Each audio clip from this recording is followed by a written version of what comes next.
Picture this. You're armed with all the weight loss know-how, fueled by a burning desire to rock that healthier version of yourself. But hold on, there's this mischievous sidekick, your inner rebel, throwing banana peels on your path to fitness glory. Annoying, right? Well, today, in this Thin Thinking podcast, we're not only going to just acknowledge that wild child within you, but we're going to turn them into your weight loss wingman. Yep, you heard that right. No more self-sabotage. We're making that rebel work for and not against you and your weight release goals. Weight release is like a puzzle with emotional and psychological pieces, and in this episode, we're handing you the keys to unlock the mystery behind self-sabotage that has left you feeling powerless. So it's time to confront that inner rebel head on, give them a high five, and break free from the chains holding you back. So take a deep breath, and another deep breath, and come on in. Did you know that our struggle with weight doesn't start with the food on your plate or get fixed in the gym? 80% of our weight struggle is mental. That's right. The key to unlocking long-term weight release and management begins in your mind. Hi there, I'm Rita Black. I'm a clinical hypnotherapist, weight loss expert, best-selling author, and the creator of the Shift Weight Mastery process. And not only have I helped thousands of people over the past 20 years achieve long-term weight mastery, I am also a former weight struggler, carb addict, and binge eater. And after 2 decades of failed diets and fad weight loss programs, I lost 40 pounds with the help of hypnosis. Not only did I release all that weight, I have kept it off for 25 years. Enter the Thin Thinking podcast, where you too will learn how to remove the mental roadblocks that keep you struggling. I'll give you the thin thinking tools, skills, and insights to help you develop the mindset you need, not only to achieve your ideal weight, but to stay there long term and live your best life. Welcome, welcome. Come in and get comfy and cozy and warm your toes by the fake fire. So really quick, everyone, and this is a message just for you. I want to remind you, if you haven't subscribed to our podcast, please do so. We have lots of valuable episodes that we're going to be rolling out to help you over the holidays. And how are you going to know they exist if you don't subscribe? So every week when you subscribe, we send you some love. We send you a reminder. And so you can sign up in the show notes to get those reminders. And as we head into November, this is really officially the beginning of the holiday season. If you don't count Halloween, which, hopefully you aren't recovering from a sugar coma.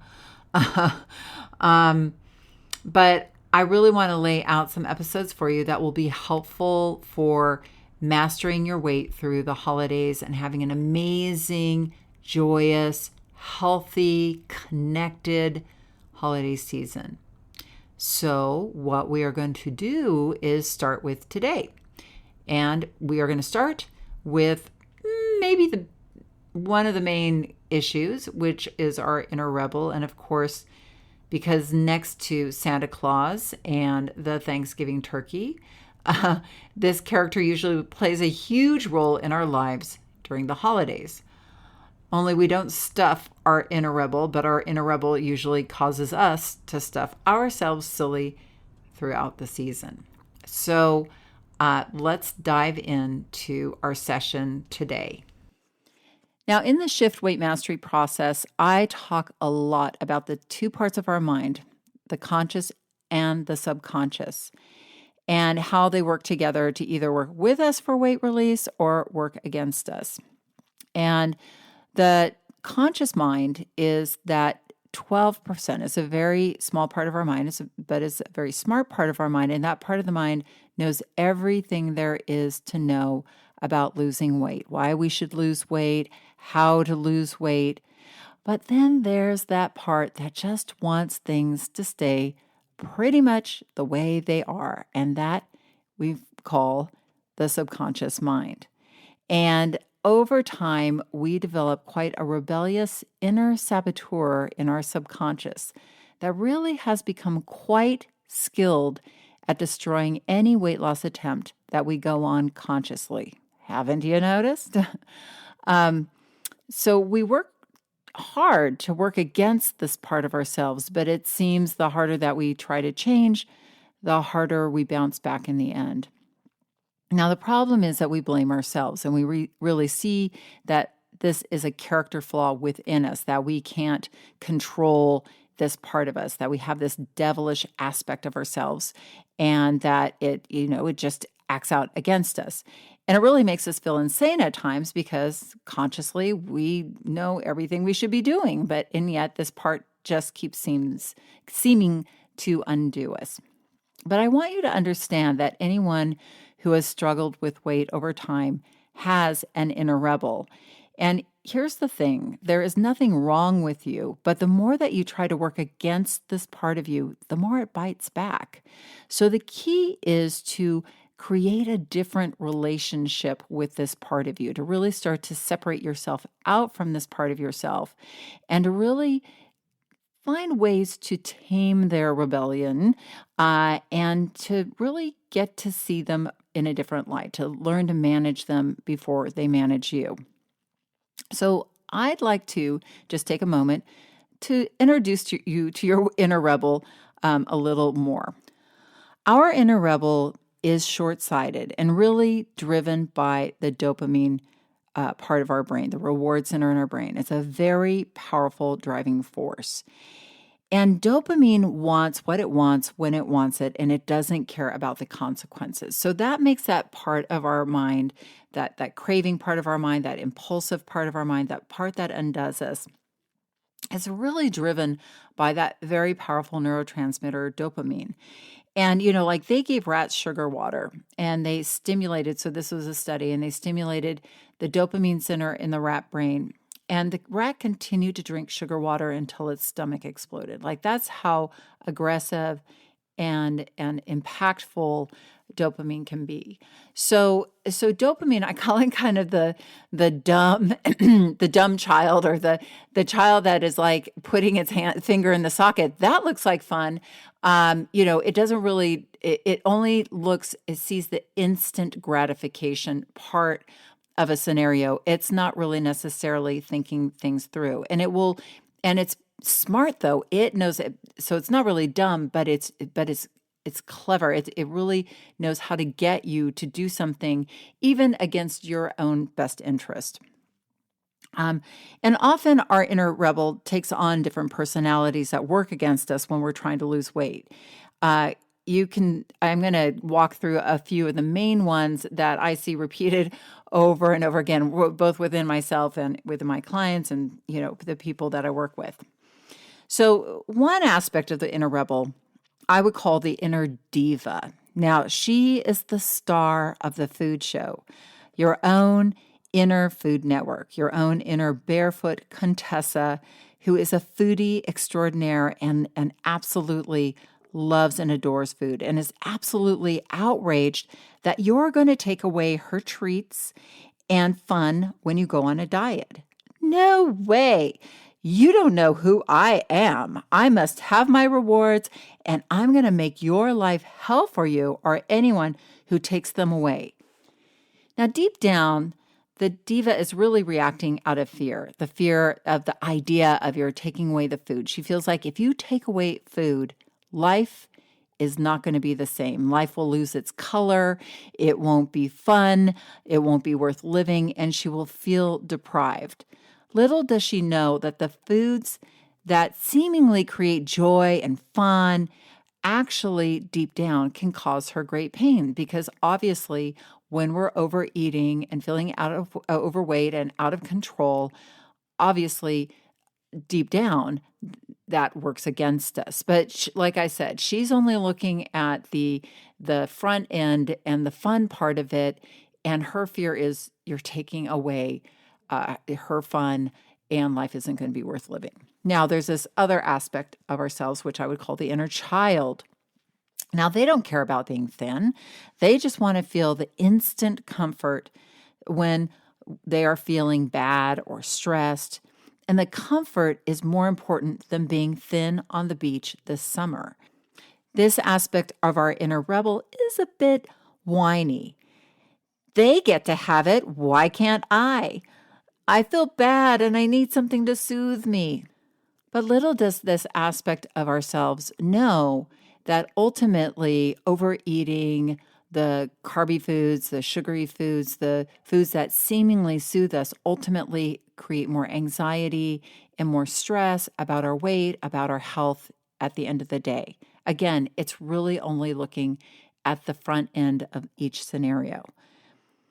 Now, the last aspect that I'm going to discuss with you, I'm saying that I'm discussing three.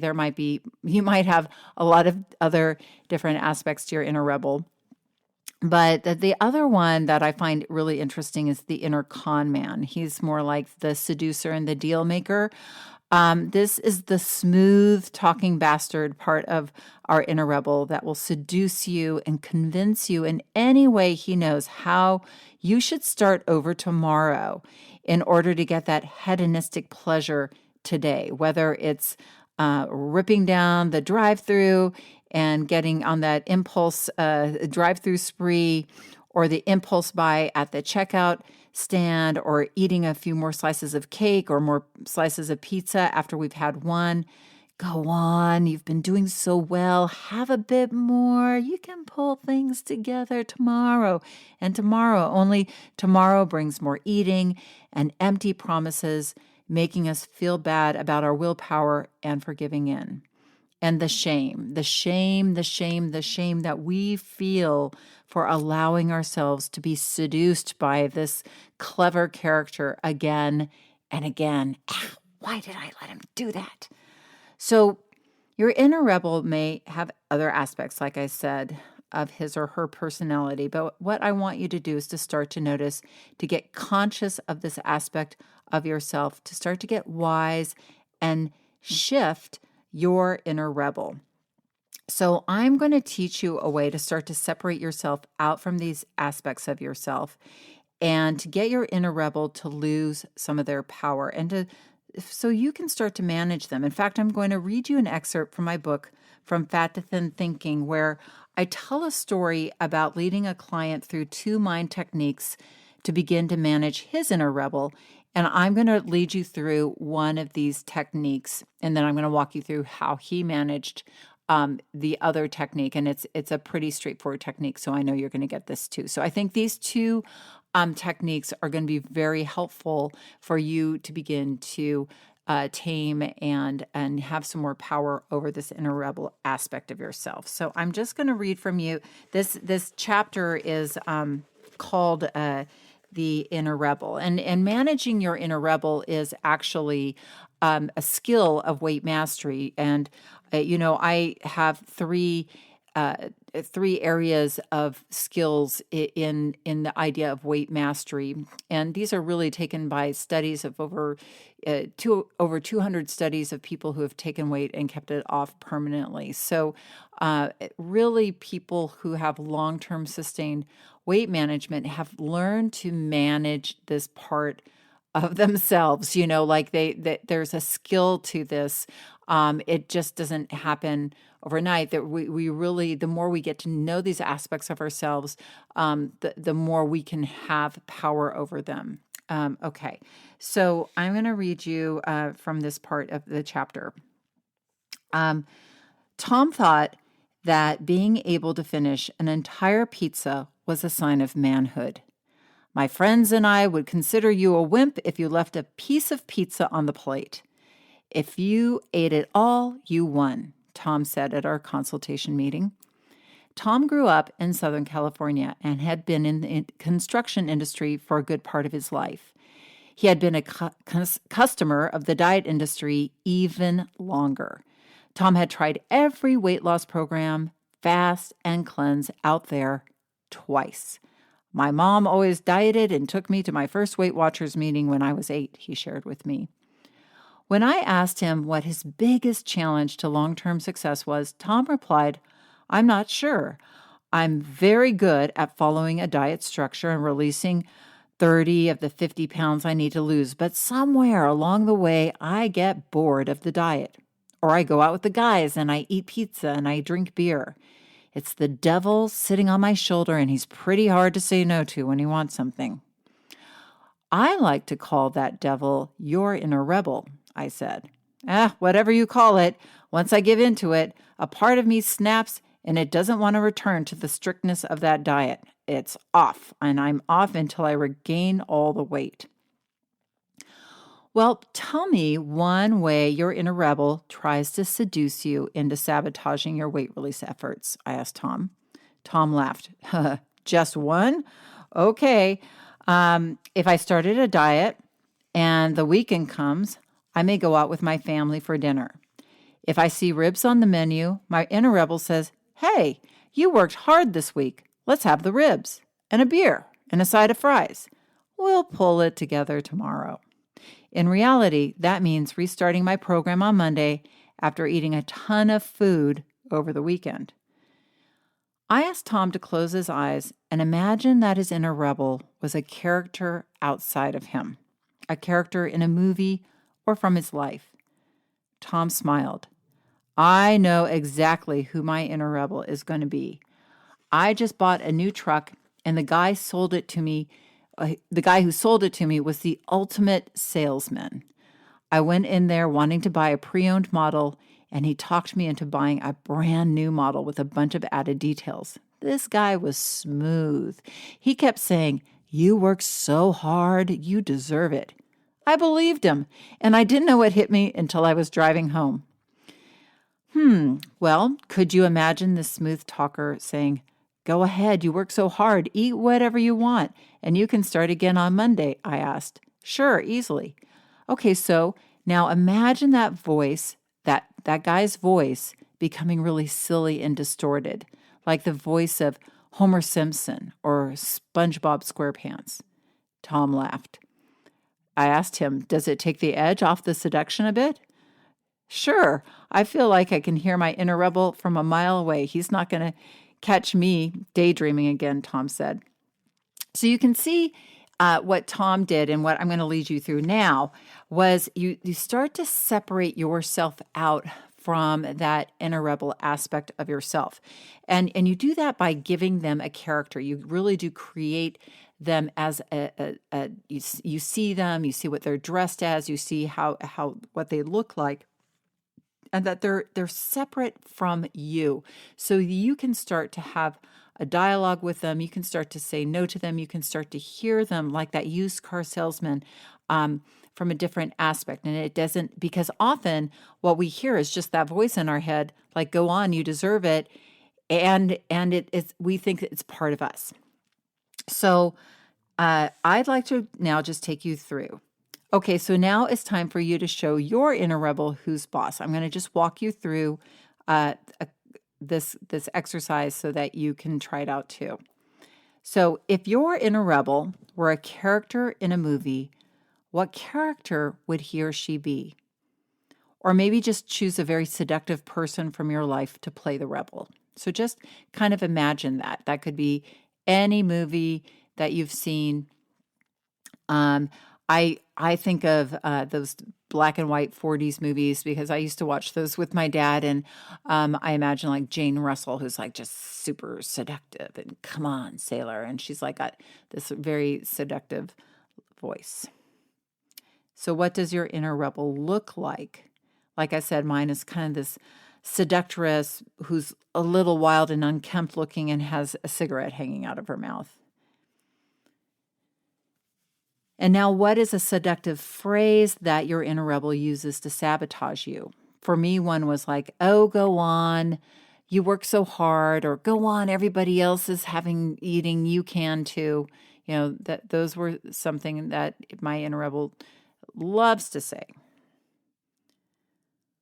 Okay, good. So now close your eyes and imagine not if you're driving your car, don't close your eyes, but otherwise close your eyes and just imagine your inner rebel saying that phrase, but in a silly voice like Homer or Marge Simpson or SpongeBob SquarePants. Good. And now thank your inner rebel for his opinion. And I want you to imagine shrinking your inner rebel down. So like imagine them going from that normal size in your brain to like teeny tiny, smaller and smaller, smaller until you can barely see them hiding behind a blade of grass. And then tell your inner rebel to take a nap. So just imagine them laying down and taking a nap. And then I want you to imagine that you're putting them in a little box behind your head. So what you're in the back of your brain. So just imagine there's a little box in the back of your brain, and you're putting your inner rebel in that box. So you're separating yourself out from them, distorting that voice so it sounds silly to you. So you're starting to play with these. These are neuro-linguistic programming techniques, and you're actually shrinking them down. So you're shrinking down their importance. You're telling them to go to sleep, and you're putting them in the back. And this is a great exercise to do with your inner critic as well.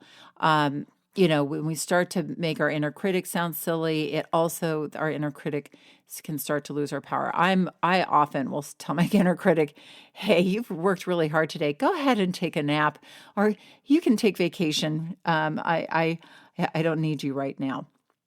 Okay, so that's one way you can start to play around with your inner rebel and shrink their importance. Now I want to teach you this other thing called the think it through strategy, and I'm going to read to you from the book again.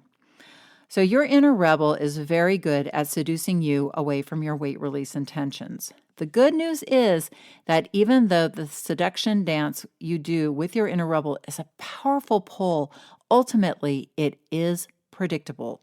A typical inner rebel seduction attempt might be convincing you that you're too tired to exercise, coming home from work when you're hungry and overeating, overindulging at social outings, restaurants, and parties, seducing you to get treats from the kitchen while watching TV at night.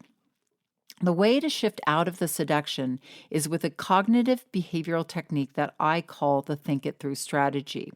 It involves turning the tables and seducing your inner rebel into making the healthier choice for you.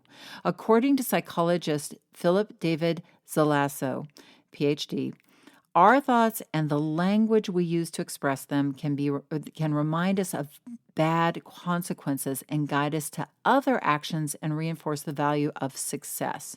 So what I'm talking about is counter-seducing your inner rebel with an offer she or he cannot refuse.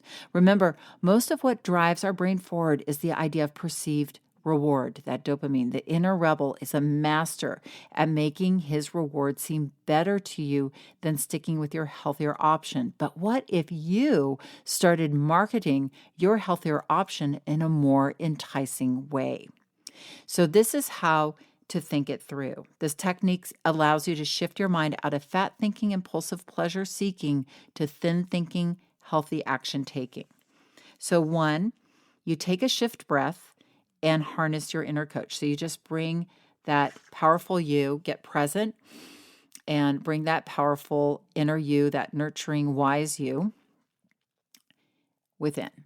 Now, think through how taking the inner rebel's path will feel 3 hours from now after indulging. So if you're sitting there at the checkout counter and you see, the pound size of M&Ms, and you're like thinking, oh, well, I'll just buy this and have a few. Think it through to the fact that you probably will eat more than just a few, and you'll keep eating them. And then you get halfway through the bag and you start to feel sick and woozy. And then 3 hours later, you're feeling bad and in a sugar coma. Just think about how that would feel in your body, how that would feel, that sugar coma, feeling foggy, feeling gross, feeling stuffed, lethargic, and in your heart, regretful, remorseful. Why did I do that? So you just think that through in your mind all the way through, and you think through to the feeling part of it, right? Like how it feels, because a feeling will trigger the brain. That will start to leverage that dopamine in a different way, because the brain's going to start to go, oh, that doesn't feel good. We don't want that. All right, so next you want to think through what would happen if you made the healthier choice. How would you feel 3 hours later in your body? Light, lean, energized. So like if you passed on the M&Ms, you went home, ate a healthy, lighter dinner, and how would you feel 3 hours later going to bed, feeling light, like you really took care of yourself, that you ate healthfully, proud of yourself, and you're really thinking through to that feeling, like how would that feel in my body? So you're giving yourself those two different feeling choices. And what you're doing is leveraging dopamine. You're leveraging, so you're giving that, you're saying, okay, inner rebel, we could eat all those M&Ms. How's that really going to feel 3 hours from now versus, taking a healthy choice? How's that going to feel? Because ultimately, that higher level feeling, of feeling proud of yourself and connected to yourself, is something that we ultimately want more than instant gratification. So when you start to get your brain thinking forward like that, thinking it all the way through, you will often take that healthier option. And this is a skill that you can begin to develop. So I'm going to read to you what Tom did. So let's look at how Tom used the think it through strategy with his inner rebel during his morning vision meditation to prepare for an upcoming social outing. And in the book From Fat to Thin Thinking, there's this morning meditation that you get as a recording with the book and hypnosis too. But the meditation kind of helps you think your day through. So he was using that morning vision meditation to prepare for an upcoming social outing. Tom thinks forward to the lunch meeting he is having with his friends at their favorite Italian restaurant. And as Tom thinks about the lunch, he immediately thinks about the restaurant's fettuccine Alfredo that he loves. Tom's inner rebel rears his head, thinking about the creamy noodles. Tom's inner rebel says, wow, that fettuccine is so good. Let's get that today. Come on, we never go to that restaurant, and your friend Joe is paying. I don't want a salad, that's for sure. A salad would just be sad. Tom takes a shift breath and begins to think through the inner rebel choice. Tom says to himself, eating a plate of fettuccine would be amazing in the moment, but this afternoon I will feel bloated and gross with that fettuccine adding to the fat around my middle and pressing over the top of my pants. Do I really want to feel that way later? Tom's inner rebel responds, yikes, since you put it like that, maybe not. Tom now paints a seductive picture of a healthier option as he romances his inner rebel. He says, well, I can order the lemon chicken and veggies instead of a big plate of fettuccine Alfredo, but I can order a small side of fettuccine and I can have a few bites and experience those fantastic flavors. And then I will put the plate on the table in the middle for the others to share. And that way I can have the pasta and not become bloated. And I can feel good about myself and good when I'm done eating because I ate healthfully too. Okay, so do you get that? So you're starting to really use your mind just in a different way. This is thin thinking at its best. We're really rewiring ourselves and rewiring the way we perceive things, and especially leveraging the power of dopamine when it comes to our inner rebel. So next time that you're feeling seduced, like Tom, take your inner rebel through the two choices. Think the less healthy or the seductive, fattening choice all the way through to the pain of overeating and feeling stuffed and bloated. And then guide your inner rebel through the healthier choice, feeling light, feeling connected to yourself, because that's the higher level emotion, that's a higher level feeling, that's a higher level place that we want to get to. This is such a great way to begin managing that part of you without having to fight it. And that, my friends, is the beginning of you being the boss and not the bitch of your inner rebel. Okay, I hope that session served you. And I want to remind you again, please subscribe and have your friends subscribe to our podcast. The more the merrier. Remember, alone we diet, together we shift. We have so much valuable content coming up over these next couple of months. So I'm excited to be with you and share that with you. And remember, the key, and probably the only key to unlocking the door, the weight struggle, is inside you. So keep listening and find it. I will be with you here next week. Do you want to dive deeper into the mindset of long-term weight release? Head on over to www.shiftweightmastery.com.